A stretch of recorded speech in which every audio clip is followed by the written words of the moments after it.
নমস্কার বন্ধুরা, কেমন আছেন সবাই? আমরা ভালো আছি, আশা করছি আপনারাও ভালো আছেন।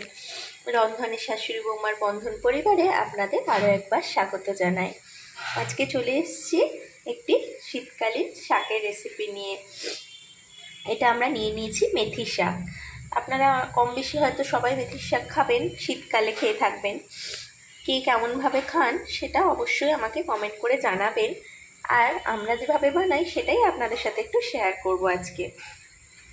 এইভাবে বানালে মেথির শাকটা দুর্দান্ত টেস্ট হয়, যার স্বাদ এবং গন্ধ দুটোই অসাধারণ হয়। তার জন্য আমরা মেথি শাকটা ভালো করে বেছে ধুয়ে পরিষ্কার করে একটু কেটে নিয়েছি ছোট করে।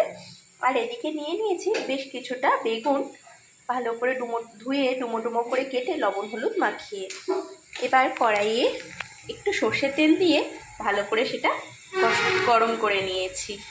এবার কি দিয়ে শাকটা বানাই সেটাই আপনারা দেখতে থাকুন। একদম অল্প তেল মশলায় দারুণ সুস্বাদু একটা মেথি শাকের রেসিপি আপনাদের সঙ্গে আজ শেয়ার করছি। আপনারা ভিডিওটা স্কিপ না করে দেখতে থাকুন এবং পুরোটা দেখে আমাদের কমেন্ট করে জানাবেন আপনাদের কেমন লাগলো। দেখুন তেলটা গরম হয়ে গেছে। এবার তেলের মধ্যে মামনি দিয়ে দিচ্ছে শুকনো লঙ্কা। শুকনো লঙ্কাটা একটু নেড়ে দিয়ে দিচ্ছে বেশ কিছুটা রসুন থেতো করা, রসুনের কোয়া। রসুনটা একটু বেশি করে দিতে হবে, তবে শাকের টেস্টটা আরও ভালো আসে। আপনারাও দেওয়ার চেষ্টা করবেন। এইভাবে একবার বানিয়ে দেখবেন, দুর্দান্ত টেস্ট হয় মেথির শাকে। আর আপনারা কেমন করে বানান সেটাও জানাবেন। দেখুন এবার দিয়ে দিচ্ছে মামনি বেগুনটা, লবণ হলুদ মাখিয়ে যে বেগুনটা রেখেছিল সেটা।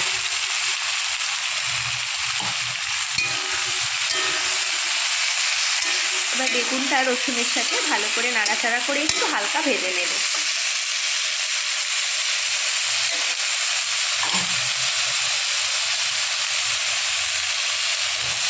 আপনাদের কেমন লাগে মেথির শাক জানাবেন খেতে। আমাদের তো বাড়িতে সবাই পছন্দ করে এইভাবে বানালে, আর তাই ভাবলাম আপনাদের সাথে একটু আর শেয়ার করি। এবার মামনি বেশ কিছুটা চিনি দিয়ে দিচ্ছে বেগুনের মধ্যে। চিনিটা কিন্তু স্কিপ করলে হবে না, যে কোনো শাকের মধ্যে একটু মিষ্টি দিলে ভালো লাগে। আর বেগুন যেহেতু দেওয়া হচ্ছে একটু তো দিতেই হবে, একটু কষা ভাবটা খেতে যাবে আর খেতেও দুর্দান্ত টেস্ট হবে। এটা আপনারা সবুজ যে বেগুনটা হয় না, মাখরা বেগুন বলে, ওটা দিয়েও করতে পারেন। আবার এটাতেও ভালো হয়, দুটোতেই ভালো হয়। দেখুন এবার বেগুনটা একটু হালকা লাল করে ভেজে নেবে।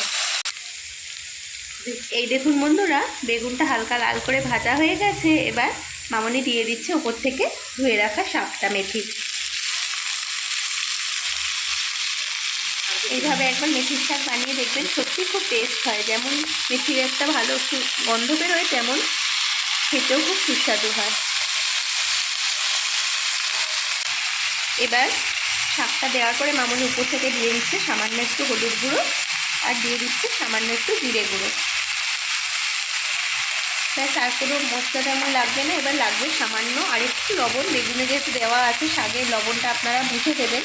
ব্যাস, একটু লবণ দিয়ে দেবে। এবার আর একটু চিনি দেবে।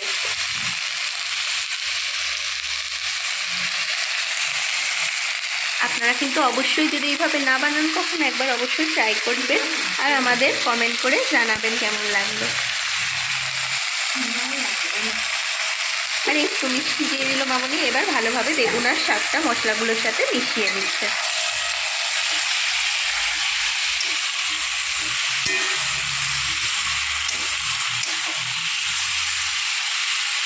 জল কিন্তু লাগবে না, এই শাকে কিন্তু জল লাগবে না, এই তেলের মধ্যেই এটা ভাজা ভাজা হবে ঢাকা দিয়ে।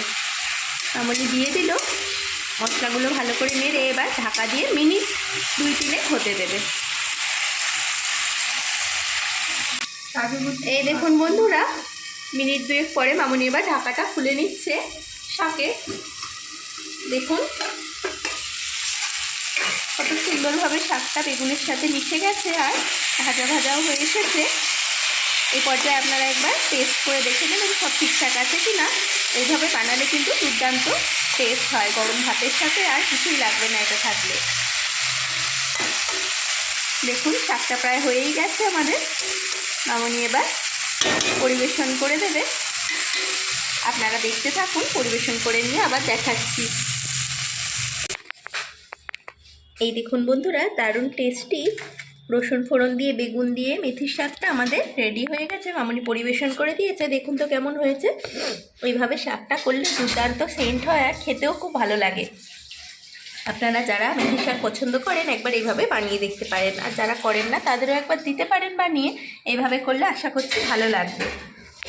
ভিডিওটি কেমন লাগলো আমাদের কমেন্ট করে জানাবেন। ভালো লেগে থাকলে লাইক, কমেন্ট, শেয়ার ও সাবস্ক্রাইব করবেন। ফেসবুকে আমাদের পেজটিকেও অবশ্যই ফলো করে নেবেন। এগিয়ে যেতে সাহায্য করুন, পাশে থাকুন। ভিডিওটি এতক্ষণ ধরে দেখার জন্য আপনাদের অসংখ্য ধন্যবাদ আর অনেক ভালোবাসা। আজ তাহলে আসি, আবার দেখা হবে অন্য কোনো দিন অন্য কোনো নতুন রেসিপি নিয়ে। ততক্ষণ আপনারা ভালো থাকুন, সুস্থ থাকুন।